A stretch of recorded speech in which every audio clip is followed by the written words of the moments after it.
దేవుని వాగ్దానం.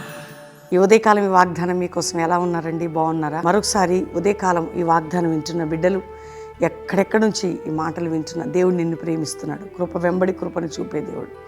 తల్లి మరిచిన తండ్రి విడిచిన మరువని దేవుడు ఈరోజు నీతో మాట్లాడుతున్నాడు. ఎక్కడ నీ స్థితిగతులు ఎలా ఉన్నా, ఏ పరిస్థితిలో మీరున్నా, దేవుడు నిన్ను ప్రేమిస్తున్నాడు. కృపనితో నింపబోతున్నాడు. ఒక్కొక్క మాట, దేవుని మాటను గట్టిగా పట్టుకొని ప్రార్థన చేసుకోండి. ఆయన వాగ్దానాన్ని ఎత్తిపట్టండి. 2 రక్షణ లేని బిడ్డలు మీ హృదయాన్ని యేసుకివ్వండి. మీ జీవితాలు ఆత్మీకంగా అన్ని విధాలు ఆశీర్వదించబడతాయి. ఈరోజు ఒక మాట నేను చదువుతున్నాను, వినండి. 91వ కీర్తన 15వ వచనం, 2వ మాట. శ్రమలో నేను అతనికి తోడై ఉండేదను, అతన్ని విడిపించి అతన్ని గొప్ప చేసేదను.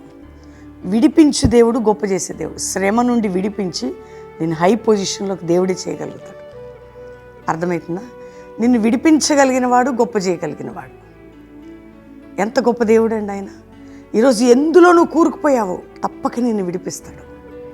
విడిపించడమే కాదు, నేను గొప్ప చేస్తాడు. ఆ వాగ్దానం ఎత్తిపట్టి ప్రార్థన చేయండి.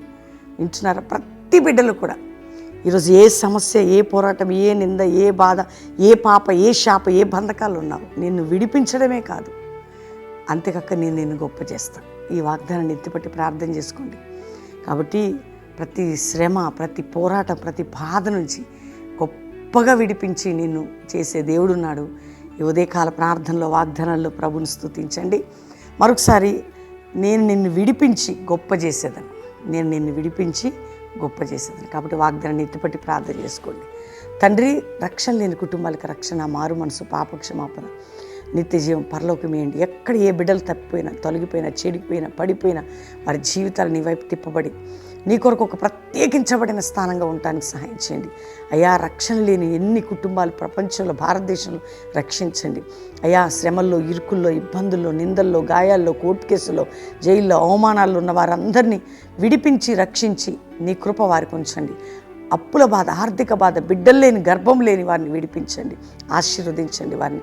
ఇదిగో ప్రభా, స్టూడెంట్స్ ఎగ్జామ్ రాసే ప్రతి బిడ్డల్ని మీరు బ్లెస్ చేసి వారి స్టడీస్లో తోడుగుండి, వారి రాకపోకల్లో తోడుగుండి మంచి రిజల్ట్ వారికి దయచేయండి. మ్యారేజ్ డే, బర్త్డే బిడ్డని బ్లెస్ చేస్తూ అయా స్త్రీలందరినీ కూడా దీవించి ఆశీర్వదించండి. పురుషులను దీవించండి, పిల్లల్ని దీవించండి, కుటుంబాలను దీవించండి. నాయన, భర్తను కోల్పోయిన విధవరాలని కంచి వేసి కాపాడండి. అనాథల్ని, దిక్కులేని వారికి సహాయం చేయండి. దైవజనులు వారి కుటుంబాలని క్షేమకరమైన ప్రయాణాలు, వారి ప్రార్థనలలో విజయము, మందిరాలు, సంఘాలు నింపండి. అంతేకాక కల్వరి మినిస్ట్రీ గుడి పరిచయను విస్తరింపజేసి నీ కృప తోడుగుంచి ఇదిగో ప్రభా, ఈ వాగ్దానాలన్నీ అందరి పట్ల నెరవేర్చి మరొకసారి ఎవరెవరికి సమస్య ఉన్నా విడిపించి నామాన్ని గొప్ప చేసుకోమని, కల్వరి మినిస్ట్రీని కూడా ప్రతి పోరాటం నుంచి విడిపించి నీ నామం ద్వారా గొప్ప చేసుకోమని యేసు నామములో అడుగుచున్నాం తండ్రి, ఆమేన్. వాగ్దానం లైక్ చేయండి, షేర్ చేయండి, మంచి కామెంట్స్ పెట్టి దేవుని మహింపరచండి. దేవుని బిడ్డలారా, మరి ఉదయం సాయంత్రం లైవ్ ఇస్తున్నాం. ప్రతి శనివారం స్వస్థత కూడిక బెల్లంపల్లిలో సాయంత్రం, శనివారం ఈవినింగ్ జరిగి ఆదివారం 3 ఆరాధనలు ఉంటాయి. కల్వరి ప్రామిస్ అన్నీ కూడా సాటర్డే ఈవినింగ్ 5:30కి అద్భుతమైన ప్రవచనాత్మకమైన స్వస్థత కూడిక. దాంతోపాటు ఆదివారం 3 ఆరాధనలు, నెక్స్ట్ సండే ఆయిల్ అనేటివి కూడా ఉంటుంది.